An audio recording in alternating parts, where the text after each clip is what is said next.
In a typical city or town, on a typical residential street, we find a typical home occupied by a typical American family. Like millions of his fellow Americans, John Q. Public earns enough money to keep up the payments on a new car.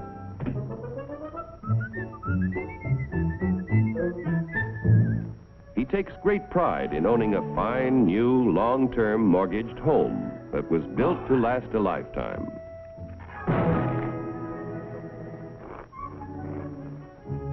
Mrs. John Q. Public no longer finds housework fatiguing drudgery, thanks to a host of labor-saving devices, including her husband. Mr. John Q., because of a 40-hour week, has the leisure to dream about his favorite sport. Darling!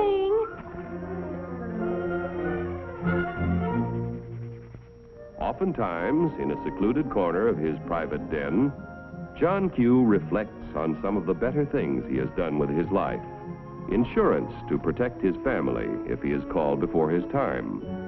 Money in a savings account for emergencies, for summer vacations, and to help put John Q. Jr. through college. In spite of the high cost of being a husband and father, John Q. has a private little nest egg. His practical nature tells him it ought to do more than collect moths. Let's see, where did I put this thing? I know it's... common stock. Do I own any? I don't even know what they are. In that case, it might be a good idea to get a little information with a fellow who owns and operates a company that makes and sells oil drums. Each year, customers buy more and more from our... because he makes a better oil drum than his competitors. One day, customers demand more oil drums than the owner can produce. He figures it will take about $3 million to do the job. So he decides to form a corporation to sell shares in his business to raise the capital he needs. First, the owner goes to the state government to get a corporation charter and permit to sell shares in this business. Next, our friend goes to an investment banker and shows him the record of the oil drum manufacturing company's past performance and plans for expansion. The investment banker decides to help our friend sell shares in the corporation to raise the $3 million. However, before any shares in the corporation can be sold, certain information must be filed with the Securities and Exchange Commission in Washington. The investment banker and the owner must swear that the information they file contains nothing but the truth. Registration with the SEC does not imply that the government approves the stock issue as a good investment, but only assures the public the material statements about the stock issue are false. Punishment will be according to the law. After SEC registration is effective, the investment banker pays the owner $3 million in exchange for a certain number of shares in the Oil Drum Manufacturing Corporation.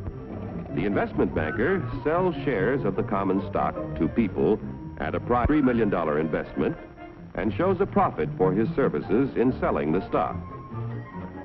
Money received from the sale of shares in the business builds a new and better plant, which produces more and better oil drums. The people who bought common stock own proportionate shares in the corporation, tools, equipment, and all of its assets. Common stockholders elect the directors of the corporation. Directors represent the stock and are responsible for the way the business is run. Directors determine the amount of dividends, if any, to be paid out of earnings to the stockholders. Naturally, when stockholders invest in a business, they hope to receive dividends to help pay for necessities of life. Within a few short years, an increasing demand for the company's product poses a friend. How can he fill all the orders? He will have to build more plants and buy more tools to increase production of oil drums. It will take about $20 million to do the job. One way to get this additional capital is to sell more stock to many more people. So the Oil Drum Manufacturing Corporation votes to send its president to the New York Stock Exchange to see if their common stock can qualify for listing. The corporation wants to list its securities on the exchange so that the additional stock they need to sell will be more attractive to investors all over the nation. Securities listed on the New York Stock Exchange can be sold for cash any time in this national marketplace. Each year inquire about listing their securities, but only those which can pass a thorough examination as to their financial health are accepted. Calling the president of the Oil Drum Manufacturing Corporation. Calling the president of the Oil Drum Manufacturing Corporation. Report to Examination Room B. Attention all members of the Stock List Department. Report to Examination Room B. The Stock List Department examines the qualifications of corporations to be listed on the New York Stock Exchange. The corporation must have substantial assets in plants, tools, equipment, and cash. There must be a broad distribution of its shares among a large number of stockholders. The corporation must show successful management and sales records and annual net earnings at the time of listing of at least $1 million. The proposed stock issue must meet federal, state, and New York Stock Exchange regulations. The corporation must agree to report to its stockholders at frequent intervals. If the examination by the Stock List Department indicates the corporation meets minimum requirements of the exchange at the time of the examination, the corporation's application for listing is recommended. The Board of Governors of the New York Stock Exchange finally approves the application and sees that it is made public. Extra, extra, read all about it. Now that the Oil Drum Manufacturing Corporation stock is listed, its name is abbreviated for use on the ticker tape. Each time ODM stock or any other stock listed on the exchange is bought or sold, the ticker tape flashes all over the nation the price and number of shares traded. A buyer in Colorado wants to purchase some ODM stock. The buyer's broker in Colorado sees that the last ODM transaction was at $10 a share. The buyer could buy from 1 to 99 shares, which would be known as an odd lot.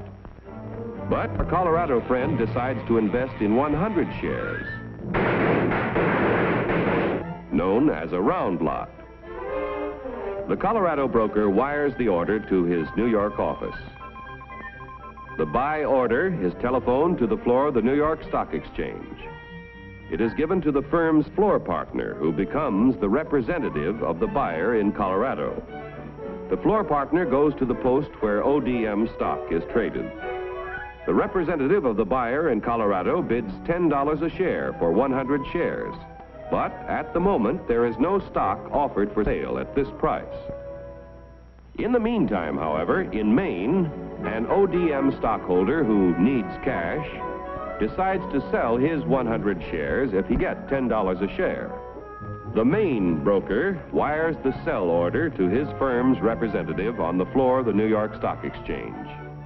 This firm's floor partner, representing the seller in Maine, offers to sell 100 shares of ODM stock at $10 a share. The price of $10 a share is mutually acceptable and the transaction is made. Like the cowboy in Colorado and the fisherman in Maine, investors all over the country use the facilities of brokers who are members of the New York Stock Exchange whenever they want to buy or sell stock of companies listed on this national market. Yesterday's savings financed the miraculous growth of our railroads, automobiles, airplanes, farm machinery, communications, electric light and power, textiles, and countless other industries contributing to a more enjoyable life. If a part of our savings continue to flow into industry, American labor, management, and capital can continue to build new tools and plants. Industrial expansion creates jobs for hundreds of thousands of young people who must find employment each year. A growing capacity to produce things which make life better in peacetime can be our greatest protection in time of war. When danger threatens, we can convert industry to produce the things we need to defend ourselves. Common stock investments have helped to make our country prosperous and powerful. Owning a share in American industry is like owning a share in the future of our nation. But remember, John Q., there is a risk as well as an advantage in owning any kind of property. So get the facts before you put your money to work.